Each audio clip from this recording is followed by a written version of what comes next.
Fala pessoal, tudo bem? Olha só, o tema de hoje vai ser polêmico, hein? Adivinha só, internet, a gente tá na era do quê? Do selfie? Também, né? Mas é só do selfie? A gente também tá na era do nude. Então olha só, hoje o Descomplique de hoje vai falar justamente de estética íntima. Vamos lá?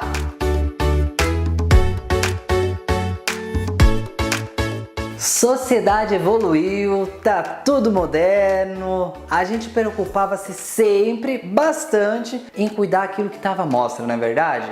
O rosto. Começou tudo com essa história do selfie, é o biquinho, então vinha o preenchimento pro lábio, era a pele bonita, não tinha filtro, depois começaram os filtros, é maquiagem, é efeito, é isso e aquilo. Só que, com a evolução da sociedade, o que começou também a evoluir? Os relacionamentos. Aquela história de uma pessoa só para casar não é mais o que se vê tanto. E existe um aumento no número de pessoas por relacionamento que se tinha em relação antigamente. Aquela história de 1 para 1, então às vezes um mocinho ele conhece 2, 3, 4, 5 moças e vice-versa. A moça conhece 1, 2, 3, 4, 5, 6 moços e por aí vai.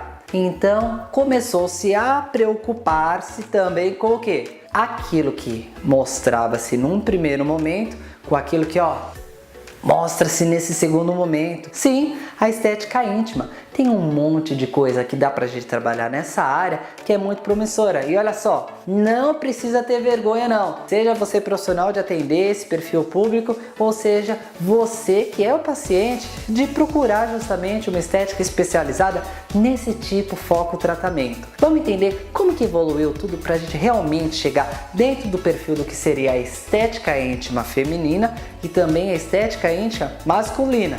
Galera, vocês também têm direito aí. Ao longo da história, o primeiro ponto da estética íntima, que foi muito bem trabalhado, era somente a depilação. Então fazia o controle de toda a pelosidade da região. Era a cera, era a maquininha, eram as técnicas de fotodepilação para fazer o controle. Isso já evoluiu bastante. Por quê? Além de serem recursos ainda muito procurados dentro da clínica para diminuir o excesso de pelo ou pelo menos deixar ele só na região que não fique tão desconfortável, ninguém quer chegar com o biquininho na praia sobrando umas barbinhas do lado, não é verdade, gente? Quer chegar tudo bonitinho.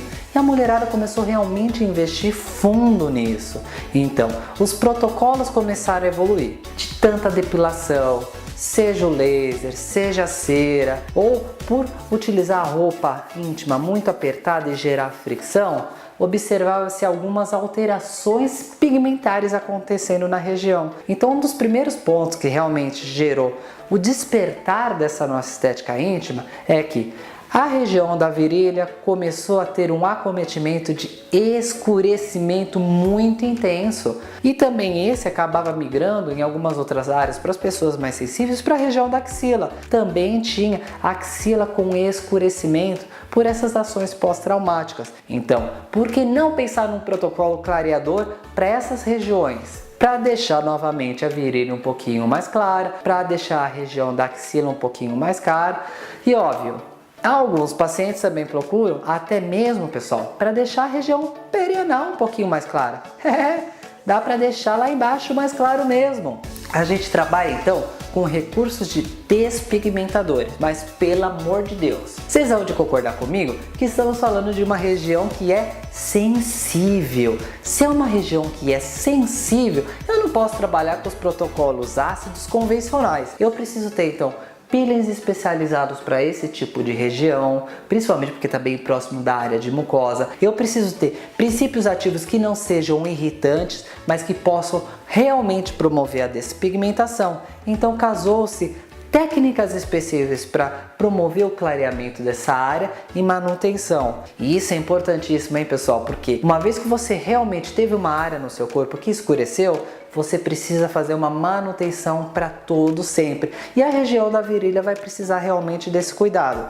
Primeiro ponto é realmente entender se o escurecimento é pigmentar, se esse pigmentário é definitivo ou transitório, ou se eu tenho um escurecimento da região ainda pela presença de folículos pilosos. Se não tem mais o folículo piloso, seja pela depilação que você fez a tração, seja pelo próprio laser, um dos mecanismos você já tirou da produção de cor. Se não, investe no laser. É uma ótima opção, inclusive com resposta definitiva, para você ter a diminuição da pilosidade da região. Rafa, não tem mais pelinho nenhum. O que eu vou fazer? Então vamos evoluir esse protocolo para as técnicas de clareamento. São várias as que podem ser trabalhadas nessa região. Desde uma luz intensa pulsada, dá para se trabalhar com técnicas de agulhamento, peelings químicos específicos, peelings enzimáticos e também os ativos clareadores não inflamatórios. Você consegue boas respostas e depois só entrar num perfil de manutenção e continuidade. Adentrando um pouquinho mais,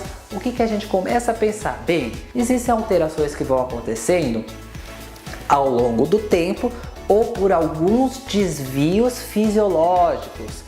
Então, aqui a gente precisa realmente ser bem criterioso para entender se essa alteração é de perfil estético ou se é de perfil funcional anatômico. Exemplo disso, a mulher tem bastante decaimento do soalho pélvico. A musculatura perde a força como um todo e você pode comprometer o canal vaginal, a altura de sustentação da bexiga, posicionamento uterino, por conta que a musculatura não está respondendo. Se for um problema desse perfil associado à incontinência urinária, não é algo só estético, é algo que merece um encaminhamento, merece sim um acompanhamento do profissional fisioterapeuta, do profissional ginecologista, de uma junta multidisciplinar para primeiro reverter isso. Se não for o caso, o que está incomodando então é o que? Eu tive um afrouxamento dos grandes lábios, por exemplo. Ih, pessoal, tá ficando tudo murchinho. Perdeu o volume, perdeu sustentação. Tudo isso, ou mesmo, veio projeção. Acabou ficando um pouquinho meio que para fora as franjas. Dá para resolver. Seja de limiar não cirúrgico, estético como um todo, onde eu posso trabalhar com a volumização dos lábios dessa região. Eu posso inclusive trabalhar com isso com radiofrequência, técnicas de agulhamento, e já existe hoje produtos cosméticos que são ginecologicamente testados para aumentar a volumetria dessa região. Por quê? Perde-se bastante colágeno e também perde-se nessa região tecido adiposo. Gente, gordura na nossa vida é uma coisa complicada, né? E na da menina também, viu? E da menina. Por quê? Onde a gente mostra, e agora a gente mostra também essa região, né? O tecido adipositário, ó, fica murchinho, perde. Onde a gente quer cobrir, não quer mostrar que é o resto do corpo, os catupiry, tudo, ele só atrofia, né? Mas nessa área diminui. Então eu preciso, além de pensar no colágeno, na elastina, eu também tenho que pensar no volume do compartimento de gordura. Tem pessoas que têm inclusive o excesso desse volume, não esquenta. Também dá para controlar. A gente tem tratamentos bem específicos para o chamado monte de Vênus. Sabe a testinha, pessoal? Chamado capô de fusca? Então é dele mesmo que eu estou falando, hein? Quem está com excesso de adiposidade nessa região, existem tratamentos que dá para se trabalhar desde ultrassom, radiofrequência e técnicas de criolipólise. E para quem tem atrofia do tecido adipositário, essa região não é nem tanta, é mais na região dos lábios, dá para se trabalhar tanto com ativos cosméticos como com as técnicas de agulhamento e a radiofrequência. O legal de associar a radiofrequência e correntes nessa área é que você também consegue já automaticamente fazer uma tonificação da parede vaginal. O que eu ganho com isso? Com parede vaginal tonificada, pessoal, você não só recupera a juventude de fora, mas de dentro também. Você deixa a menina, ó, mais apertadinha. Bom para todo mundo, né? Você usufrui, o parceiro usufrui, todo mundo fica feliz com essa. Então, vamos trabalhar de forma harmônica. Existem ainda alguns outros recursos para se trabalhar na região para controle de odores. Adivinha só, a toxina botulínica também pode compor essa área de tratamento. A gente controla o excesso de suor e também diminui um pouquinho os odores que são de deixar essa área totalmente guardada. Ai, Rafa, mas estou sentindo que tá tão abatidinha, tá tão murchinha.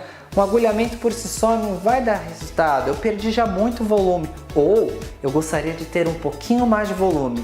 O que é possível pensar-se nesse caso? Ué, pessoal, técnicas de preenchimento. Se eu coloco para volumizar o lábio de cima, por que eu não vou pensar também que isso é possível para o lábio de baixo? Então dá para se volumizar utilizando preenchedores dérmicos. O ácido hialurônico acaba sendo preferencial para se trabalhar nessa região, mesmo que ele vá se perdendo ao longo do tempo, a gente consegue lidar um pouquinho com o fato de metabolismo, mas é o mais seguro para o nosso organismo e você consegue dar um ar muito mais harmônico e estético para a região. Portanto, muita coisa boa tem para se trabalhar, hein? E não só isso, tem também a estética íntima masculina. Claro, os meninos também têm direito de poder trabalhar, não é? Só que o vídeo de hoje vai ficando por aqui. Então, ó, pra garantir, já se inscreve aí no nosso canal, curte esse vídeo, se ficou alguma dúvida comente e não perca o próximo, porque no próximo a gente vai falar de estética íntima masculina. Pessoal, te vejo no próximo vídeo.